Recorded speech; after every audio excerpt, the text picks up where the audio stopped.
didn't just click on this message by chance, you were led here.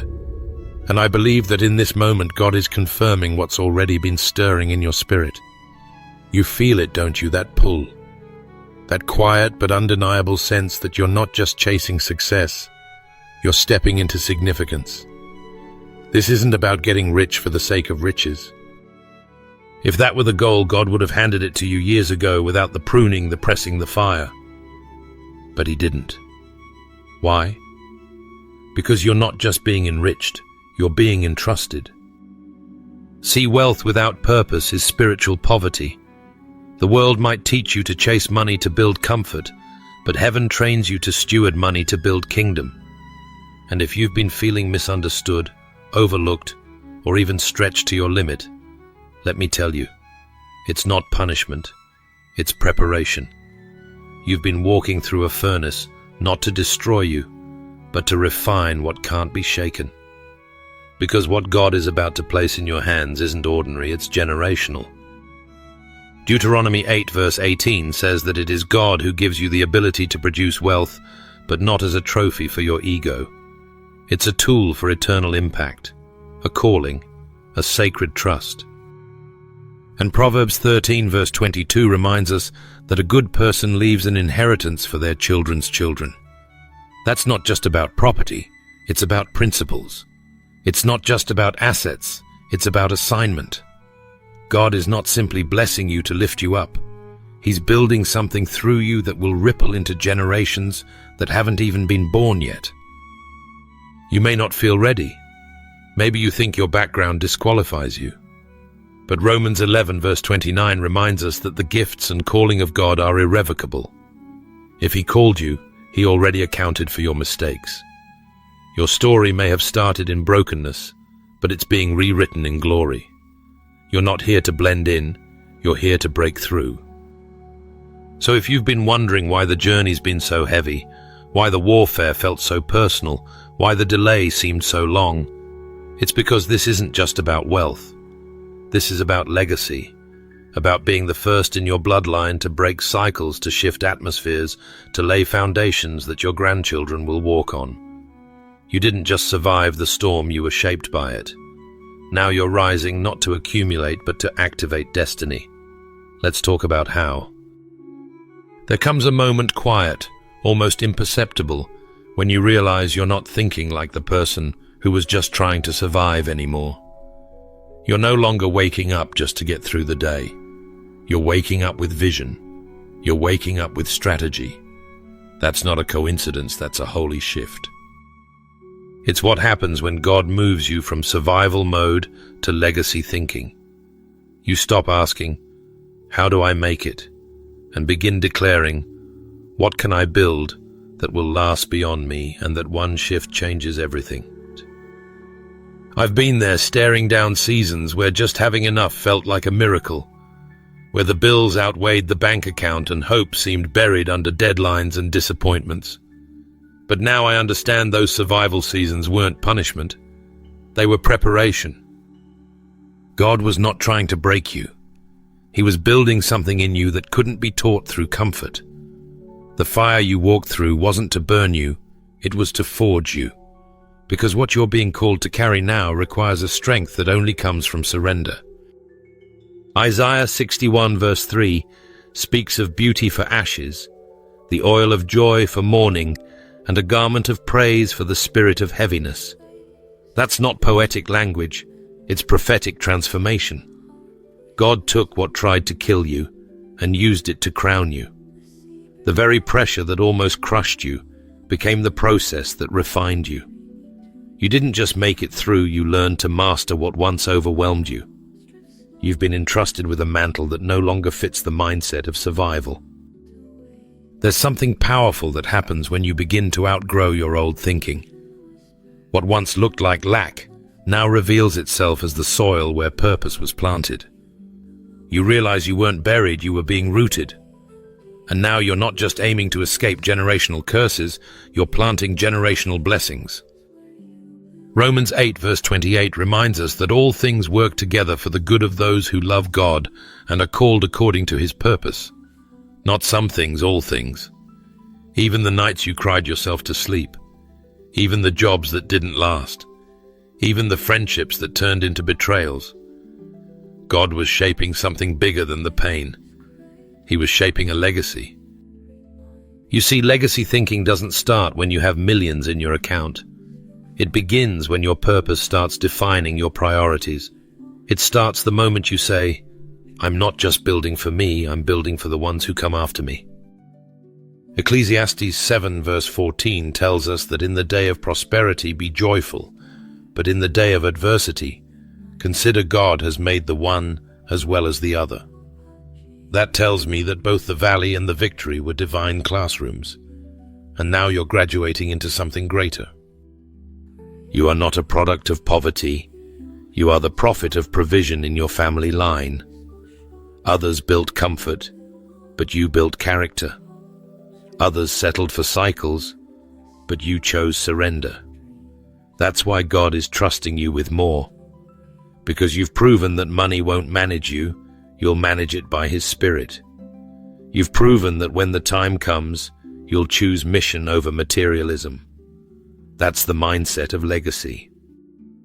And let me tell you, this new season will require a new rhythm. You can't carry legacy with the limp of fear. You've got to walk bold. You've got to walk covered. The old mentality that told you to just make it has expired. You've been called to multiply. You've been called to establish. You've been called to build altars where others only saw ashes. That's what legacy does.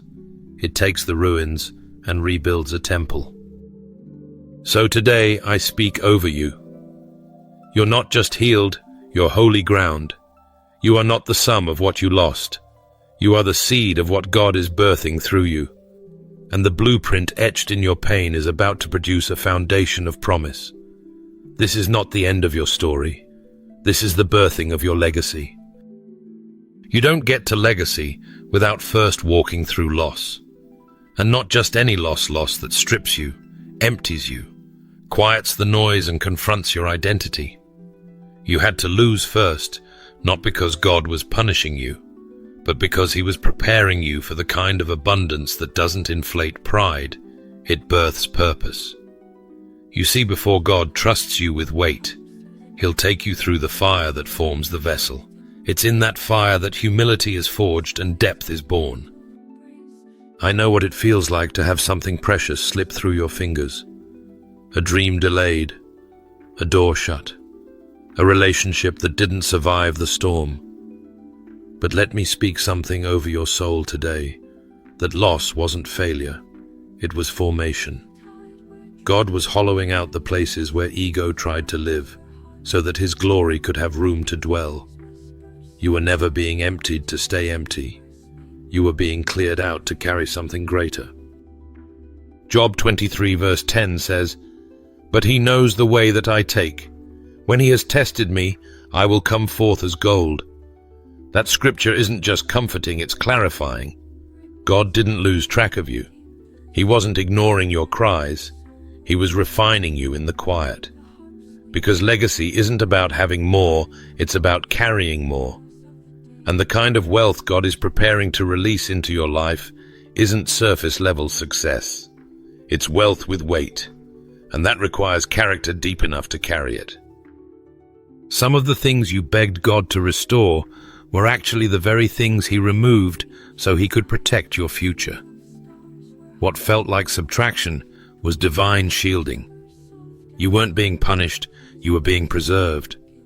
Psalm 66 verse 10 to 12 reveals how God tests us, refines us like silver, allows people to ride over our heads, yet brings us to a place of abundance. It's a process, and the pruning was proof that promotion was coming. There's something sacred about what you learn in the empty places. When you've been through loss, you start to receive without entitlement and give without ego. You no longer measure your worth by what you have. You start measuring by how well you love, how deeply you obey, how faithfully you show up when no one is watching. You stop proving and start trusting. You stop hustling and start stewarding. That's what loss gives you perspective that wealth never could. You had to lose the things that kept you in cycles. You had to be stripped of pride, codependency, and shallow ambition. Because God wasn't just building a millionaire. He was building a mantle-bearer. He was writing legacy in your scars. He was building a leader who would carry resources without letting riches carry them away. Some of you are still wrestling with what was taken. But let me encourage you today. God never takes without purpose. And if it was removed, it's because it could not go where you're being called. Even the losses that still ache in your memory, He's redeeming those too. 2 Corinthians 4 verse 17 reminds us that our light and momentary troubles are achieving for us an eternal glory that far outweighs them all. You're not suffering for nothing. You're being shaped for something eternal. Now, when people look at you, they won't just see success, they'll feel peace. They won't just see blessing, they'll sense depth. Because you don't steward wealth from hustle anymore. You steward it from wholeness. And that wholeness didn't come from gaining, it came from surviving the seasons when everything felt like it was falling apart and you still clung to God anyway. You're not fragile, you're forged. And now God can trust you with what others couldn't handle. Because what you lost made room for what He's about to pour. You're not the same. You don't think the same. You don't love the same. And you don't give the same. That's what legacy does. It starts in loss, but it ends in light. And the light is beginning to rise on everything He's been preparing you for. You see, this isn't about being blessed just to feel better. It's not about the number in your account or the comfort you finally feel. It's about carrying what most aren't willing to. Because divine wealth doesn't just land in open hands, it lands on clean ones. God doesn't deposit heaven's provision into hands that haven't been purified by process. This isn't a prosperity trap. It's a prophetic trust. If the last season felt delayed, it wasn't denial, it was divine protection. Because what God gives in abundance must be held with maturity. Luke 12 verse 48 reminds us that to whom much is given, much will be required. And right now you're standing in a moment where God isn't just pouring into your life, He's asking if He can pour through it. That shift changes everything. Suddenly the blessing isn't just about you, it's about everyone who will eat from the fruit of your obedience. There's a sacred weight to what's coming. And I want to tell you this plainly. God isn't just blessing you, He's recruiting you. You are becoming an extension of heaven's provision on earth. You are the miracle someone else is praying for. But that miracle doesn't just show up in generosity, it shows up in strategy, in intercession, in spiritual alignment. This isn't about random giving or flashy displays. This is about organized, spirit-led funding of God's move on the earth. That's why God delays what He intends to protect. He didn't hold back your increase to punish you. He held it back to purify your motives. Because if the heart isn't right, the hand can't hold what's holy. So instead of resenting the waiting, thank God for the molding. You're not late, you're being entrusted. There's a sobering call here. You're not just rising in favor, you're rising in accountability. When God said yes to your prayers, He was also saying yes to the assignment attached to them. And the wealth coming to your life carries instructions. It's not just for you to display, it's for you to deploy. Proverbs 11 verse 25 says, "A generous person will prosper. Whoever refreshes others will be refreshed." God's economy doesn't run on hoarding, it runs on releasing. And let's not confuse stewardship with ownership. You don't own this increase, you oversee it. You are heaven's appointed manager of miracles, and how you handle this next level will echo in eternity. You're not called to simply look successful. You're called to fund deliverance, to resource freedom, to pour into kingdom vision and mobilize ministry. And the more you release with reverence, the more God entrusts with purpose. Can we be real? There's a kind of wealth that's heavy. It doesn't just feel good. It stretches you. It makes you wake up praying instead of planning. It makes you ask the Spirit before you swipe the card. That's what I'm talking about. Not money that inflates your platform, but money that advances the kingdom. Not increase for attention, but provision for mission. Matthew 25 verse 21 says, "Well done, good and faithful servant. You have been faithful with a few things. I will put you in charge of many things." That's the kind of stewardship heaven rewards. And right now, I want to encourage you. This isn't random. This is precise. This is prophetic. God chose you because he saw you wouldn't just receive the wealth, but you would carry the weight. This kind of calling isn't for the casual. It's for those who understand that divine wealth isn't about ease, it's about warfare. You're being positioned to build altars, not empires. You're being called to serve movements, not markets. And what you do with this next level will testify of your trust. So if your hands have been empty, know this, they've been prepared. And when God fills them, he's not just filling them with provision, he's filling them with purpose. This is holy ground. Treat it that way.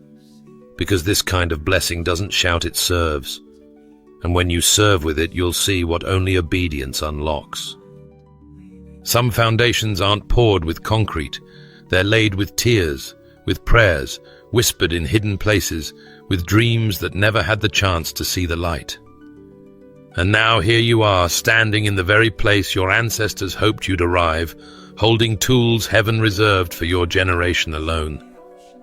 You didn't just wake up blessed, you woke up in the middle of prophecy. You see, legacy doesn't start when you succeed. It starts when someone before you sacrificed. Your grandmother's quiet worship, your grandfather's steadfast work, even the prayers of those whose names you don't know, those were bricks being laid in the Spirit. They wept, not knowing when the harvest would come.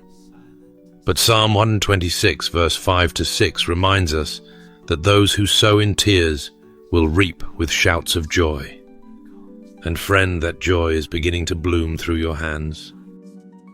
You're the bridge now, the in-between, the holy connector between what was prayed and what will be built. This mantle wasn't picked up accidentally, it was passed down spiritually. Not every inheritance is visible. Some are spiritual scrolls sealed in heaven, opened only when obedience and timing align. That's where you come in. You're not just building a life, you're building what they couldn't finish. Hebrews 11 verse 39-40 speaks to this divine baton pass.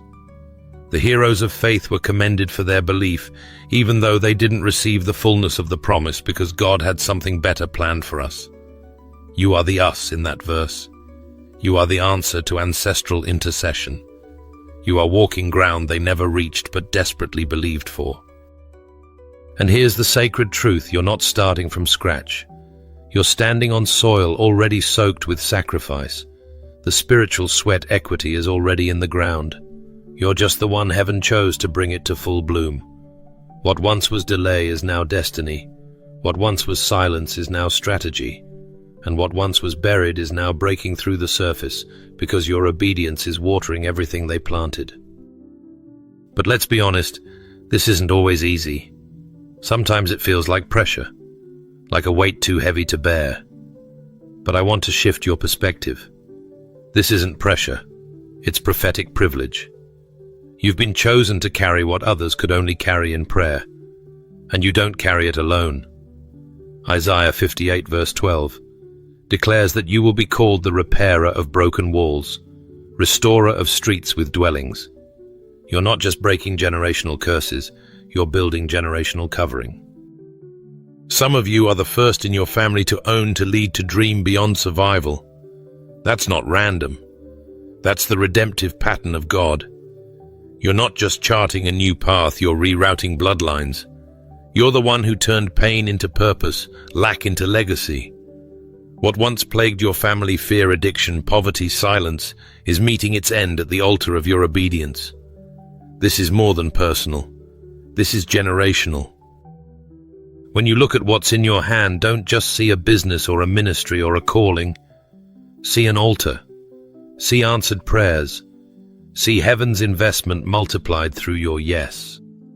See legacy not as something you leave behind, but something you live right now. Every plan you make, every dollar you steward, every room you enter, it's part of a bigger story. One that began before you and will echo long after you. The Holy Spirit doesn't just rest on individuals, He rests on generations. And when you said yes to God, you didn't just say yes for yourself. You said yes for your children, your children's children, and for those whose names you'll never know, but whose futures will be changed by your faithfulness. This isn't about ego, it's about eternity. So I want to remind you, you are not behind. You're in alignment. You are not alone. You're in legacy. You are not too late. You are right on time for what heaven has always planned. The blueprint is already written, the resources are already released, and the angels are already moving. Because what God began in your lineage, He intends to finish through your life. And when you finally see it rise, when the house is built, the system is launched, the family is healed, the breakthrough comes, know this: it wasn't just for you, it was their victory too. And all of heaven will rejoice that you didn't just receive the baton, you ran with it. There's a moment in every journey where your motives are tested not by temptation alone, but by opportunity. You're offered what seems like a shortcut, a fast track to the very thing you've been praying for. But something deep in your spirit says no. Not because you're ungrateful, not because you're slow, but because you know this isn't just about making money, it's about making impact. And so you chose purity over popularity, obedience over opportunity, and heaven took note. If all you were after was wealth, you would have compromised long ago. You would have taken that deal, followed that trend, sold out to the world's applause. But your heart beat to a different rhythm, one set by the kingdom. That's not weakness. That's maturity. That's what proves you're not gathering money, you're gathering purpose. Every delay wasn't denial. It was divine filtering. God was watching how you handled lack before He handed you overflow. He wasn't trying to frustrate you. He was protecting you from foundations built on faulty motives. You see, the world says chase the bag, but the word says seek first the kingdom, and all these things will be added. Matthew 6, verse 33. You didn't just quote that verse, you lived it when it cost you. You said no to clients that didn't align with your values. You walked away from relationships that tried to make you compromise your standards. You turned down quick money because you weren't willing to sacrifice your soul on the altar of success. And each time you said no, heaven recorded your yes to God. There's something holy about choosing purpose over profit. It doesn't just shape what you receive, it shapes who you become. You're not just someone with resources. You're someone God can trust to resource revival. And that kind of person is rare. Proverbs 16 verse 3 tells us to commit our work to the Lord, and our plans will be established. That's exactly what you did. You didn't just plan with ambition, you built with surrender.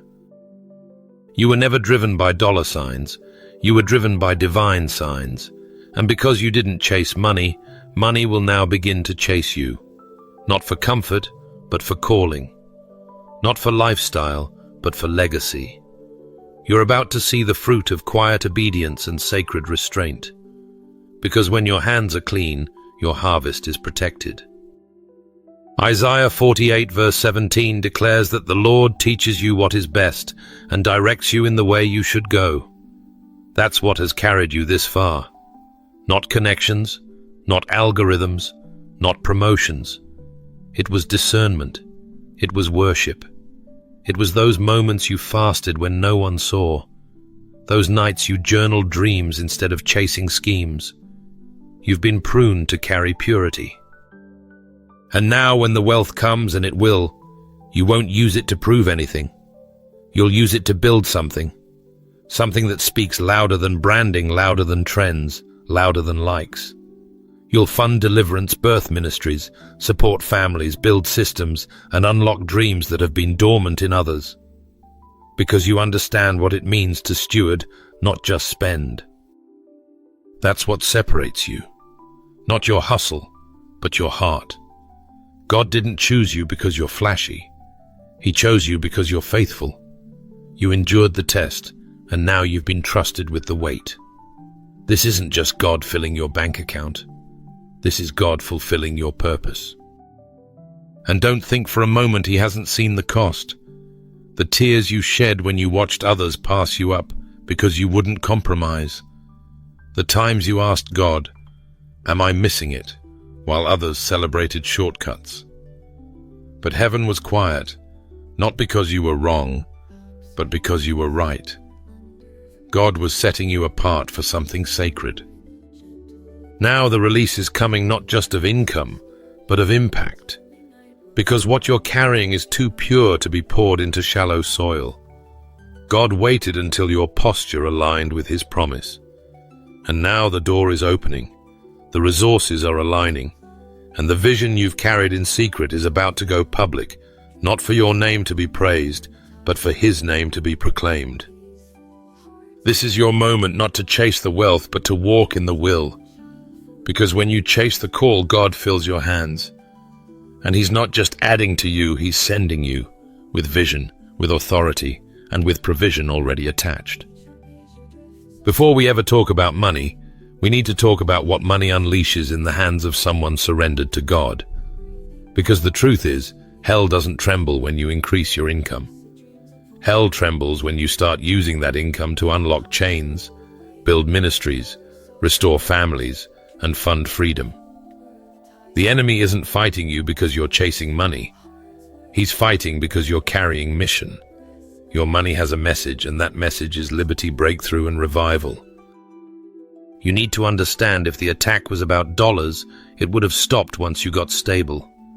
But it didn't. Because the enemy never feared your prosperity, he feared your purpose.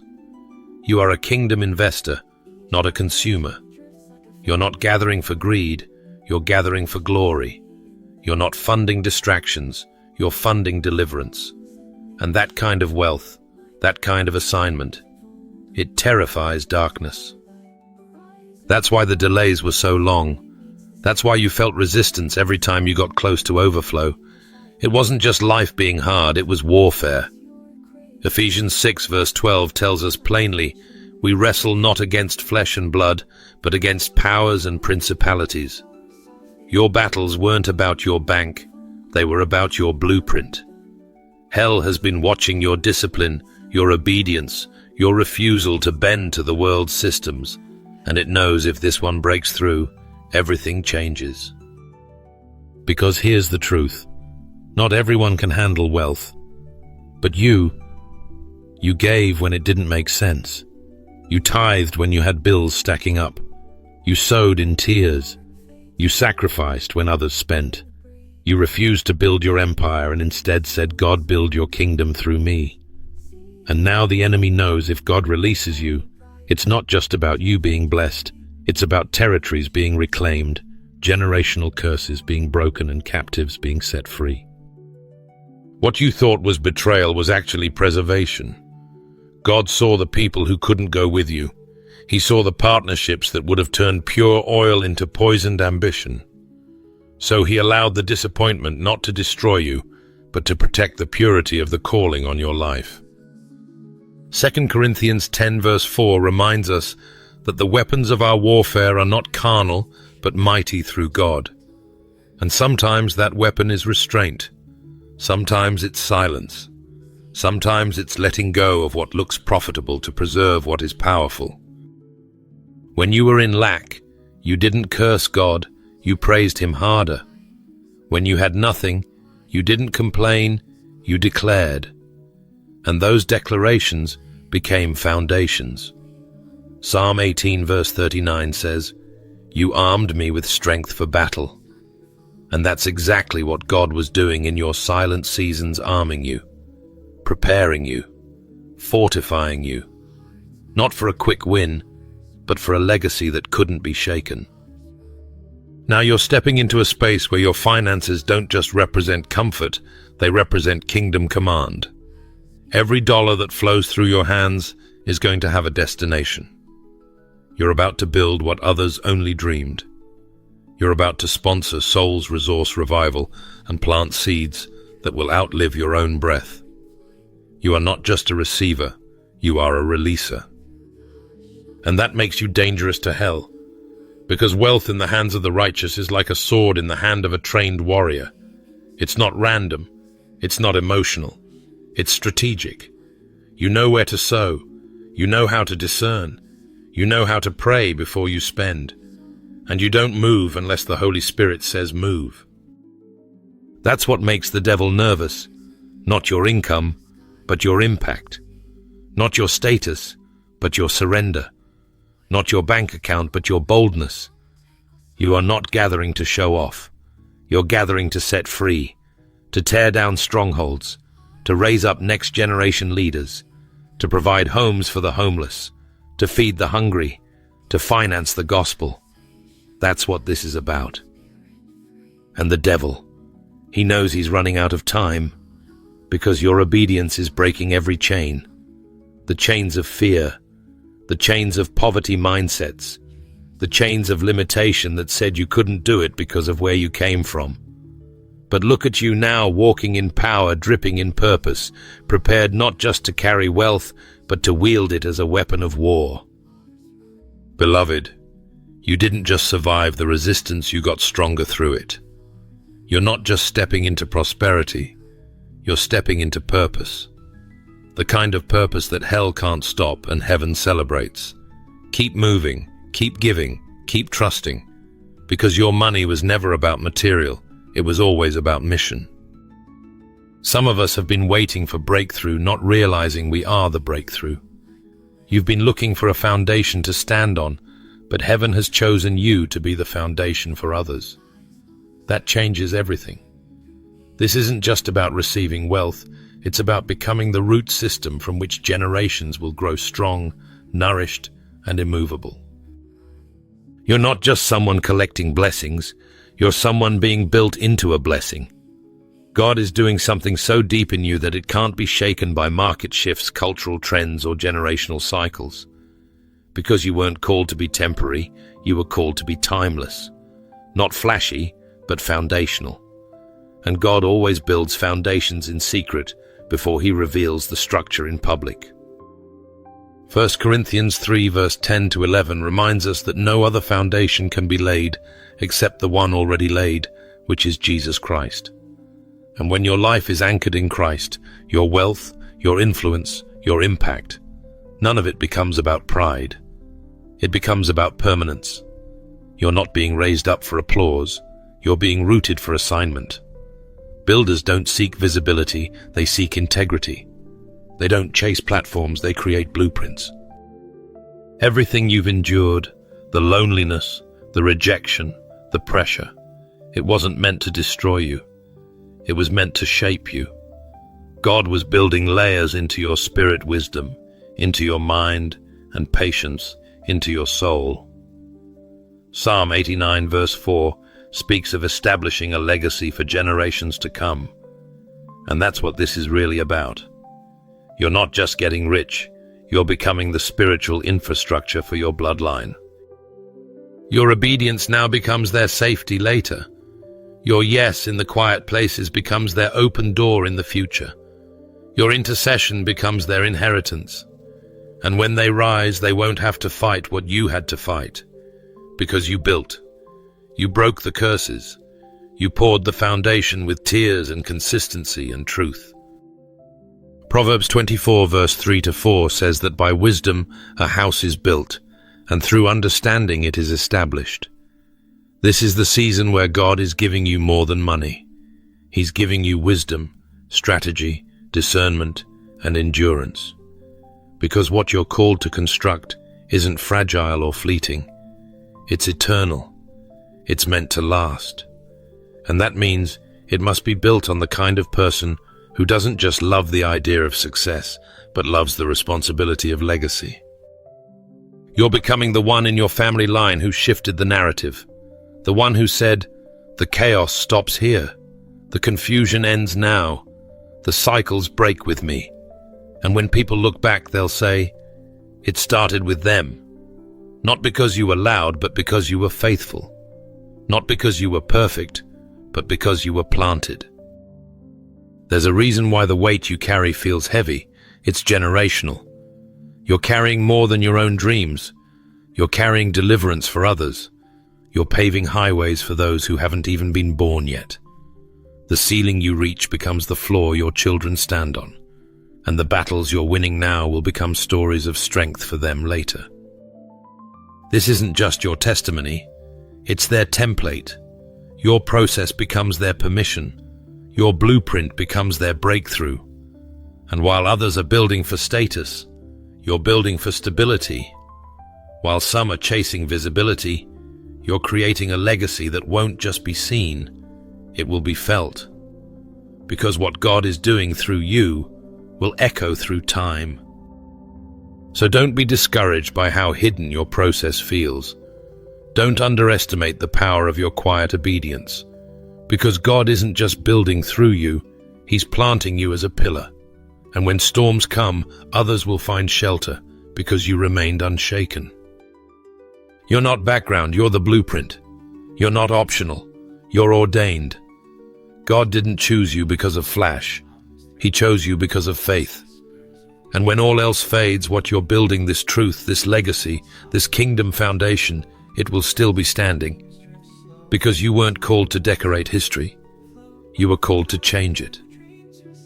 Friend, not every blessing comes wrapped in comfort. Some come wrapped in responsibility. And what's falling into your hands right now isn't luxury for show. It's leverage for kingdom work. We're not just praying for the overflow so we can live in bigger houses and drive nicer cars. We're praying for overflow because there's work to be done. And heaven doesn't release that kind of resource into idle hands, it releases it into ready ones. You see, there's a shift happening in the spiritual realm. The wealth is moving, not randomly, not carelessly, strategically, prophetically, purposefully. Because God is searching for stewards, not hoarders, givers, not gatherers. Those who understand that the harvest is holy and the overflow isn't for comfort, it's for construction. The wealth is not coming to replace your work, it's coming to fuel it. This isn't a retirement plan, this is a revival strategy. We're not here to build kingdoms of ego, we're here to build systems of impact. Ministries that reach the unreachable, schools that restore broken dreams, healing hubs where the outcast finds restoration, churches that don't just entertain crowds but equip disciples. That kind of transformation takes vision, and vision requires provision. The kind that comes from clean hands, pure motives, and a heart that says, "God, whatever flows to me will flow through me." Deuteronomy 15 verse 10 tells us not to be reluctant when we give, for because of this, the Lord your God will bless you in all your work and in everything you put your hand to. God doesn't bless clenched fists, He blesses open ones. Your generosity isn't just a financial act, it's a prophetic one. Every seed you sow shifts atmospheres. Every tithe you bring tears down spiritual strongholds. Every gift you give builds a bridge between heaven's heart and earth's need. This wealth is divine currency for divine construction, and you've been entrusted not just because you can handle the increase, but because you understand the mission. God is raising up funders of deliverance, people who won't hesitate to underwrite the miraculous, people who won't blink at the price tag of revival. Because to them it's not about the money, it's about the movement. Matthew 25 verse 29 reminds us that to those who use well what they are given, even more will be given, and they will have an abundance. That's not a prosperity slogan, it's a kingdom principle. When God sees that you move with generosity, that you steward without fear, that you bless without hesitation, He multiplies what's in your hands because He knows it won't stop there. You're not just blessed, You're channeling the blessing. There's a reason you're feeling the call to build, to expand, to fund. It's not your ambition, it's your assignment. Malachi 3 verse 10 doesn't just talk about tithing. It promises that when we bring the full tithe, God will open the floodgates of heaven. Floodgates don't open for trickles, they open for torrents, for outpouring, for movement. And what God is about to pour through you will require faith, focus, and follow through. You're not just tithing anymore, you're transforming. What you release will break poverty off of households. What you fund will release healing in broken communities. What you build will shelter the next generation of believers. You're not waiting for the government to fix it. You're not hoping someone else will step in. God said you, your hands, your heart, your yes. That's where He's placing the provision. And let me tell you why the enemy fought your finances so hard. It wasn't about you having less, it was about you doing less. Because the devil knows that when your hands are blessed, the kingdom advances. And when you give God room to move. You are not just participating, you are propelling the movement forward. So don't shrink back when the blessing arrives. Don't get distracted by indulgence when impact is calling. You weren't blessed to rest, you were blessed to raise the standard, to elevate the mission, to fund the freedom. And now the funds are falling into faithful hands, into your hands. Hands that build, hands that bless, hands that heal, hands that sow, and hands that will not stop until the kingdom is made visible on earth. Some callings don't make noise, they leave legacy. This one has echoed through generations. You didn't just wake up one day blessed you were born for this. You were marked before you were noticed. Before you ever held $1 of increase, heaven had already written your name beside inheritance. Because this isn't just about income, it's about impact. You're not simply experiencing breakthrough, you're stepping into covenant. God is not just rewarding you, He's trusting you with more than money, with history. There's a holy weight to what you carry. Not everyone in your family had the endurance to get here. Some prayed, some dreamed, some suffered, but you answered. You are the turning point, the interruption, the one God placed in the timeline to do what hadn't been done and break what hadn't been broken. Psalm 112 verse 1-3 says that the generation of the upright will be blessed and wealth and riches will be in their house. That promise was waiting for a posture, and your obedience made the alignment possible. You didn't just cross lines of poverty, you crossed lines of limitation. You stood in the silence of what your ancestors lacked and spoke faith. You stood in the tension of what others feared and chose obedience. And now heaven has responded not just with provision, but with position. Because wealth in the kingdom is not just measured by what you hold, it's measured by who you are becoming. And look at you now, not just gathering but governing. Not just surviving, but shifting atmospheres. You didn't just pass the test, you walked through the fire and came out forged. You didn't compromise for quick wins. You stayed faithful when it would have been easier to fold. You said yes when no one clapped, when no one understood, when it cost you peace, relationships, time, and even sleep. But that yes has now become the doorway not just for you, but for everyone who comes after you. Genesis 12 verse 2-3 reveals God's heart when He told Abraham, I will make you into a great nation, and I will bless you, and all peoples on earth will be blessed through you. That's not just a blessing, that's generational assignment. And I need you to see yourself through that same lens. Because this isn't personal favor, it's prophetic fulfillment. What began as prayers whispered in lack is now becoming legacy spoken through overflow. You're not carrying this wealth alone, you're carrying a mantle, a spiritual authority that outlives your bank account and stretches into eternity. The inheritance you are stewarding includes integrity, character, courage, and clarity. God is using your life to reroute what the enemy tried to normalize. Where there was addiction, you've planted healing. Where there was dysfunction, you've built honor. Where there was silence, you're releasing sound. And where there was scarcity, you're now establishing abundance. Isaiah 61 verse 9 declares that their descendants will be known among the nations. All who see them will acknowledge that they are a people the Lord has blessed. That's your lineage now. You are the hinge between the prayers of the past and the purpose of the future. You are carrying not just currency, but covenant authority. You're not being rewarded for being perfect. You're being trusted because you were faithful. This is no longer about what you gain. It's about what you guard. Because legacy begins in surrender, but it ends in transformation. This is the power of generational authority. You're not just blessed in the moment, you're building momentum for those who come next. The weight God has given you is matched by the trust He has placed in you.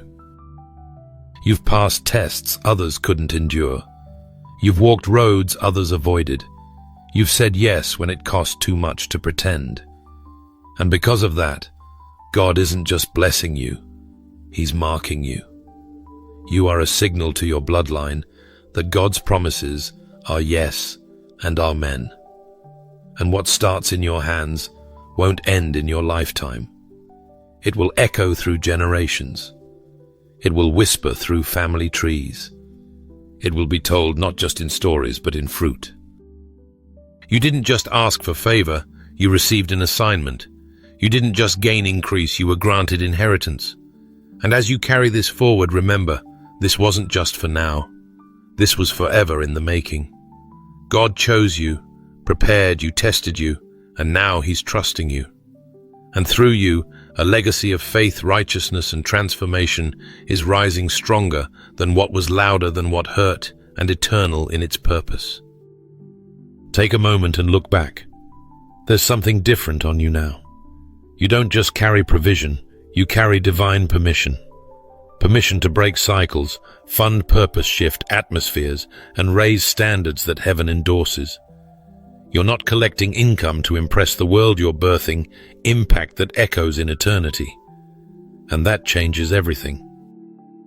This entire journey wasn't just about what you'd receive, it was about what you would become. You didn't just pass the test of faithfulness, you became the blueprint for what legacy looks like in motion. Your life is now a walking testimony of Matthew 6, verse 19 to 21, where we are told not to store up treasures on earth but in heaven. Because your treasure is no longer measured by dollars, it's measured by destiny, by lives touched, by broken systems rebuilt, by dreams that were once dead but are now breathing through you. You're not just reaching anymore, you're building. And what you're building can't be shaken by economic downturns or worldly trends, because it's not built on profit, it's built on purpose. The wealth that has arrived is real, yes, but even more real is the divine trust that came with it. God didn't just give you more, He gave you meaning. He didn't just provide, you've been positioned to lead, to mentor, to create, to restore. Isaiah 60 verse 1 to 3 declares, "Arise, shine, for your light has come, and the glory of the Lord rises upon you." That's not poetic, that's prophetic. You've risen. Not because you hustled harder than others, not because you chased money, but because you aligned your life with the call, because you chose refinement over reward, because you allowed the silence, the sifting, the seasons of not yet to shape you for what's now. And now you are a walking answer to generational prayers. You are living proof that God still raises up reformers in quiet places. You are the one He trusted to carry what others mishandled. You are the one He appointed to not just change your own life, but to alter the trajectory of many.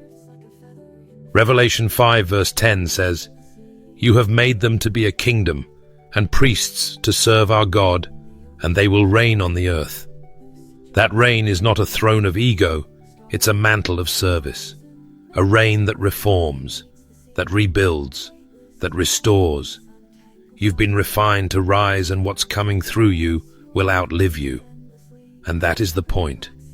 Because heaven didn't call you rich, it called you ready. Before we close this message, I want to invite you, wherever you are right now, to pause and join me in a moment of fervent, faith-filled prayer. This isn't just any prayer. This is a holy agreement between your spirit and heaven's assignment. If your heart is stirred, your hands are ready, and your faith is rising, let's pray together and align with what God is building through your life. Let's go before the Lord. Heavenly Father, I come before you today with a heart full of awe for who you are and what you're doing in my life. I thank you not just for blessings, but for the burden that comes with them, the holy weight of legacy, of obedience, of calling. I recognize that I'm not here by accident. I wasn't just born to exist. I was born to build, to establish something eternal, to carry a purpose far greater than myself. Lord, I ask you to search my heart, purify my motives, remove every ounce of pride, fear, and insecurity that tries to attach itself to this journey. I don't want to chase wealth. I want to follow your will. I don't want to be seen by man.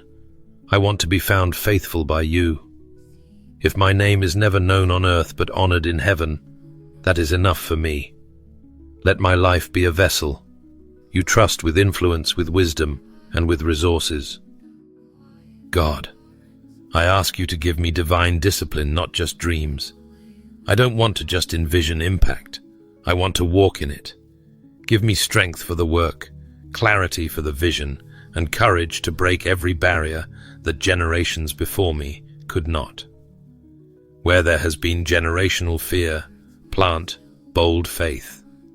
Where there has been lack, let overflow begin. Where there was silence, let prophetic voices rise up in my family line.